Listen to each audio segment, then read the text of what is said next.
ముక్కోటి ఏకాదశి పేరు వెనుక పురాణ కథనాలు.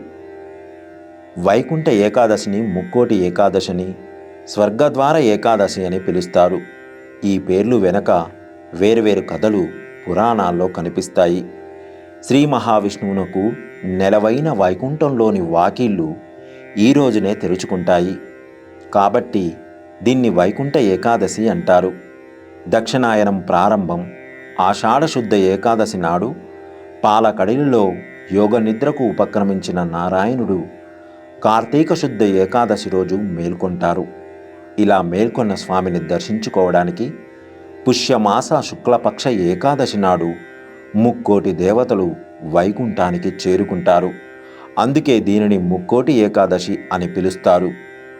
దక్షిణాయనంలో చనిపోయిన పుణ్యాత్ములకు ఈ రోజునే స్వర్గంలోకి ప్రవేశించే అవకాశం కల్పిస్తారు. కాబట్టి స్వర్గద్వార ఏకాదశి అని అంటారు.